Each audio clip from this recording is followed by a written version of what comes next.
Bueno, y aunque la lucha de Donald Trump contra la inmigración ilegal está por verse con la construcción del supuesto muro en la frontera de Estados Unidos-México, de pronto el presidente pues está peleando la batalla en el terreno equivocado, digo yo, ¿no? Puede ser. Porque según cifras del último reporte del Departamento de Seguridad Nacional de Estados Unidos, el demográfico de la inmigración ilegal en la frontera sur ha dado un giro significativo en los últimos 15 años.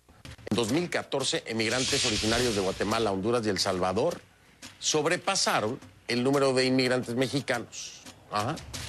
Así es, por primera vez en la historia. Y luego en 2016 la tendencia se solidificó aún más, ya que en tan solo ese año agentes de seguridad fronteriza prendieron casi 60,000 niños y más de 75,000 unidades familiares. ¿Recuerda usted, no? La crisis humanitaria que hubo por los menores no acompañados. Bueno, entonces, ¿estaría Estados Unidos dejando de lado a la ahora protagonista de esta historia, que es Centroamérica? ¿Qué piensa la región sobre eso? Porque, bueno, el muro sí, en la frontera de México, y Donald Trump ha hablado de los mexicanos, pero la realidad es que en el Triángulo Norte suben por México y llegan hasta ahí. ¿Qué es lo que piensan y cómo lo ven en Centroamérica? Voy a hablar con mi invitado sobre este tema.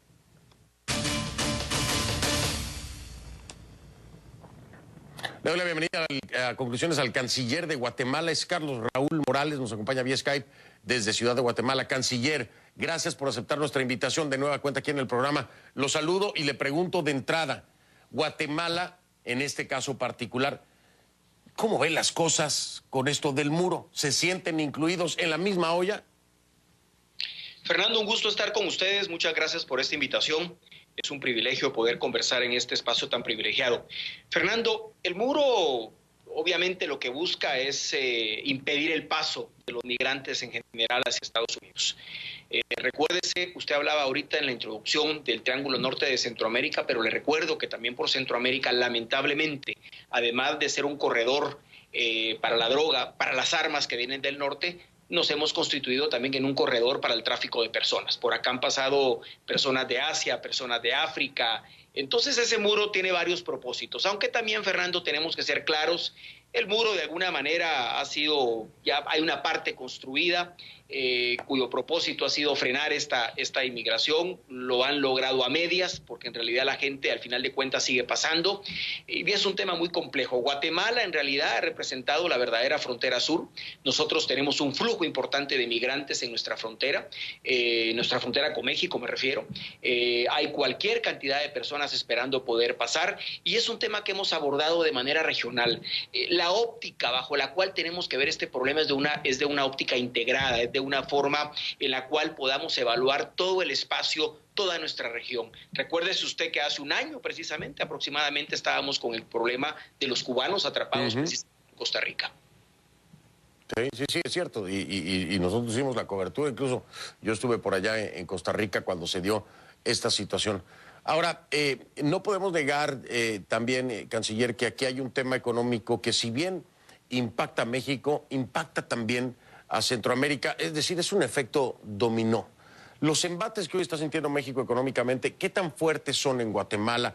¿Guatemala está resintiendo también en el ámbito económico estas declaraciones y estas intenciones del gobierno del presidente Trump?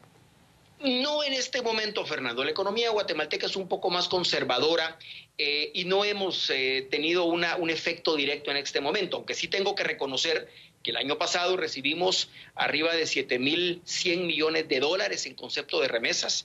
Es el 40% aproximadamente de los ingresos que vinieron al país. Representa el 10% del Producto Interno Bruto, en fin. Quiero contarle que la labor social, yo lo he dicho muchas veces, que realiza la remesa de nuestros migrantes, que viene a más del 90% de la población, es lo que tiene el país de alguna manera con una paz social. Es un tema que nos preocupa a futuro, desde luego, claro que nos preocupa, aunque la economía de Guatemala en este momento no ha sido directamente afectada, a diferencia de México, y lo lamentamos muchísimo, sí puede eventualmente podernos afectar cualquier disposición que pueda darse respecto a las remesas. Claro, imagínese usted que llegara a darse esta condición en la verificación de estatus migratorio para aquellas personas que pretenden hacer envíos de dinero, que son finalmente las remesas, y que éstas bajaran. El impacto para Guatemala pudiera ser gravísimo, y para El Salvador, por ejemplo, mucho más. ¿Han pensado en esto? Porque apenas empiezan a a organizar las cosas y surgen estas ideas de parte de la administración Trump. Lo hemos conversado. En noviembre pasado estuvieron en Guatemala precisamente el entonces canciller de México y los cancilleres de Honduras y El Salvador conversando de diversos temas. Nos volvimos a reunir en Washington en diciembre y hemos hablado, por supuesto, de todo esto. Fernando, aquí hay un tema. Al final del camino, creo que este tema va a tener que ser muy debatido, porque hay una serie de acciones legales que se pueden plantear en el camino. Grabar las remesas, que es con lo que evidentemente nos han estado asustando, es un tema que por supuesto nos preocupa, pero también creo que hay una serie de acciones legales que hay que agotar y que dentro del mismo Estados Unidos es un tema que puede preocupar, porque en el momento, por ejemplo, que usted grabe las remesas, en ese momento usted va a estar grabando un sector en Estados Unidos que es el sector que coadyuva al envío de las remesas a nuestros países. Ellos se van a ver afectados también, sector que en este momento por supuesto no está grabado. Así que vea, son muchas aristas, todas estas propuestas va a haber que verlas detenidamente, analizarlas detenidamente, y estoy seguro que los mismos sectores, en este caso el sector financiero en Estados Unidos, que coadyuva al traslado de estas remesas a nuestros países, puede poner el grito en el cielo. Sí, lo creo. Hay preocupación, vaya, ya se hizo. Y cuando se hace la matemática no miente, ¿no? Y entonces esta idea, por ejemplo, de el 20% a las importaciones, pues acaba pegándole en la bolsa a los estadounidenses. Canciller, permítame hacer una pausa para regresar y continuar la charla con usted y este especial de conclusiones. Regreso en un momento entonces con él.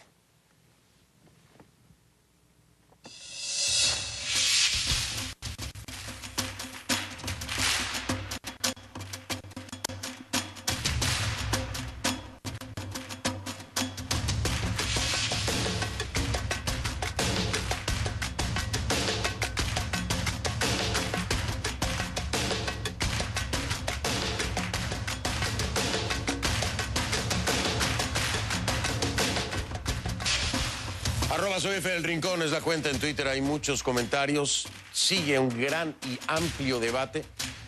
Obviamente desde la perspectiva latinoamericana hay gran apoyo hacia la decisión que ha tomado el gobierno mexicano, pero por el otro lado también hay quienes están completamente en contra y en fuerte crítica a la situación en México y Estados Unidos. Soy F del Rincón, lo sigo leyendo, regreso.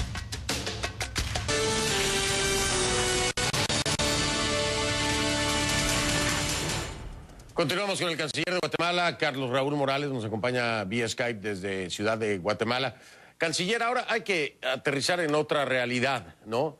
Que tienen desgraciadamente que enfrentar nuestros hermanos centroamericanos en México con las políticas migratorias mexicanas.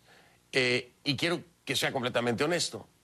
Se les trata como se debería, es decir, México se queja. México y los mexicanos se están quejando. Tendrán sus razones. Pero yo le pregunto a usted, Guatemala y los guatemaltecos, bueno, centroamericanos, tienen sus quejas, ¿no? Fernando, sí, mire, hemos venido trabajando muy fuertemente con el gobierno de México y déjeme expresarle que el presidente Peña Nieto tiene una voluntad política clara de respetar los derechos humanos de nuestros migrantes. Lo que sucede es que obviamente para que esa voluntad política permee y llegue a los niveles más bajos, al policía municipal, a la persona que está precisamente caminando los migrantes, es un tema complejo que nosotros mismos lo sufrimos en Guatemala. Nosotros tenemos la voluntad de respetar los derechos humanos de los migrantes que cruzan por Guatemala, pero también estamos conscientes que en el nivel más bajo es complicado. Tenemos mecanismos con México, se los hemos venido diciendo, pero tenemos un mecanismo muy adecuado de coordinación y de respeto mutuo en el cual pues nos venimos diciendo obviamente en dónde nos duele, en dónde estamos fallando. Venimos trabajando. Yo creo, Fernando, que este es el momento más adecuado para mantener la unidad de nuestros migrantes, la unidad de nuestros países. Usted lo acaba de señalar, el presidente de Bolivia acaba de tuitear diciendo es hora que Latinoamérica vea hacia Latinoamérica. Venimos de una cumbre de CELAC en la cual reafirmamos el día de ayer precisamente en República Dominicana la necesidad de la unidad, la necesidad de tomar más ventaja de nuestros pueblos, de nuestros países. Alicia Bárcena nos hacía una presentación el día miércoles en donde apenas entre nuestros países el comercio llega a un 10%. Necesitamos tomar más ventaja, incrementar.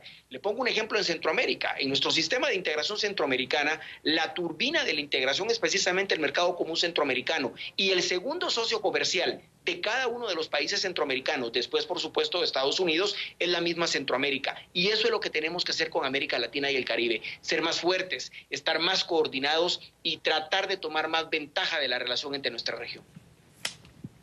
Pero también hay que aceptar otra realidad y que conste que lo aclaro, no estoy hablando solamente de los gobiernos actuales, han sido muchos los gobiernos, no se han generado las oportunidades necesarias para evitar precisamente que un gobierno pueda ponernos a temblar, porque va a afectar a aquellos que quieren llegar a su país. La realidad es que Estados Unidos tiene el derecho de levantar un muro, si lo quiere hacer, bueno, pues lo hará, ¿no? Es parte de su derecho como país, y finalmente nadie lo puede criticar. La pelea aquí es que quién lo va a pagar y todo eso.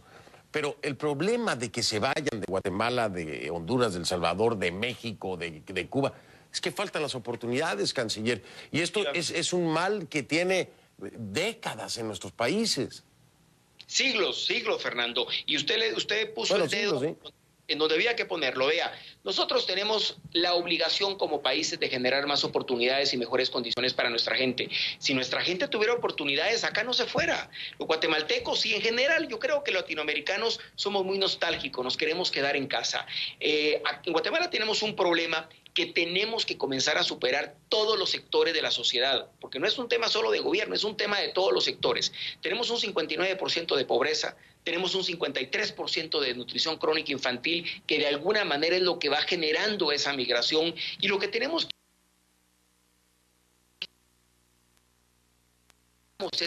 esa población poderla retener. Guatemala es un país con mucha riqueza, pero es un país en el cual podrían, pero tenemos que desarrollarlo, y es precisamente el tema de agenda. Usted lo acaba de señalar, ese es el gran reto de nuestros gobiernos, generar condiciones económicas, de seguridad también, porque no la podemos sin observar, para que la gente pueda quedarse. Es cierto, es muy cierto lo que me está diciendo, pero aquí voy a seguir poniendo el dedo en la llaga, canciller, con todo el derecho, ¿no? Porque lo sabemos, el tema de la corrupción. O sea, el tema de la corrupción. Guatemala ha sido ejemplo de dos cosas, ¿no? De independencia de poderes, en el caso La Línea, el expresidente Otto Pérez Molina, en el caso actual que atraviesa familiares del presidente Evo Morales, pero también de una corrupción que había y que, bueno, todavía por ahí anda, metida en todos los niveles. La corrupción en Guatemala, la corrupción en México, la corrupción en nuestros países tampoco permite que se puedan generar esas oportunidades. Distribución de la riqueza, canciller, o alto a la corrupción. Vea, es un todo, y yo le digo algo, y usted lo dice con toda propiedad. El problema es que mientras los recursos no se vayan a la gente más necesitada, si los recursos se los roban, obviamente, ¿qué país vamos a desarrollar? ¿Cómo vamos a salir adelante? Los recursos tienen que invertirse en la gente, y estoy completamente de acuerdo con usted. Un acuerdo que hicimos los guatemaltecos en los acuerdos de paz fue precisamente luchar contra esa corrupción, contra esa impunidad, luchar precisamente contra todos aquellos órganos clandestinos que pudieran estar en el Estado operando. Y bueno, y el resultado de eso, que acordamos en 1996, fue la creación de lo que hoy conocemos como la Comisión contra la Impunidad en Guatemala, que ha realizado un trabajo estupendo de fortalecimiento del Ministerio Público, obviamente del órgano jurisdiccional. Guatemala ha dado avances, como usted lo ha dicho, y yo creo que ha sido modelo. Por supuesto, nos falta mucho camino por recorrer. Que los recursos vayan a donde tienen que ir es importante, pero también es importante tener más recursos, porque esa larga cantidad de población que tenemos nosotros en pobreza es un tema que nos debe preocupar, Fernando, y es un tema en el cual tenemos que actuar cuanto antes. El país ha cambiado, el país no es el mismo. El país es otro completamente diferente, pero también reconocemos que tenemos que ser más solidarios con nuestra población, que tenemos que ayudar al prójimo y que tenemos de alguna manera que esforzarnos en reducir esos índices de desnutrición y de pobreza, porque el país no va a salir adelante si sigue teniendo esos índices tan altos. Completamente de acuerdo con usted, canciller, y no solamente en Guatemala, ¿no? Esto es un mal latinoamericano, los índices de pobreza, la mala distribución de la riqueza, y que finalmente, y tristemente hay que aceptarlo también, canciller, se tienen tantos recursos naturales en países como México y Guatemala como para poder tener una economía fuerte, sólida. Ojalá lleguemos a esto, ojalá toda esta hecatombe que se ha organizado nos lleve a esas consecuencias positivas. Yo le agradezco mucho, es un placer siempre platicar con usted, canciller. Le mando un fuerte abrazo hasta Guatemala y a todos mis hermanos guatemaltecos. El honor es mío, Fernando. Muchas gracias por el espacio y sabe que estamos siempre a la orden de usted. Yo lo sé, gracias, muy amable canciller, el canciller de Guatemala, Carlos Raúl Morales. Yo por lo pronto le digo entonces que llegamos al final de conclusiones y como siempre le recuerdo, si no lo vio en conclusiones, no lo vio, pero si quiere nos vemos mañana, ¿que no? Gracias.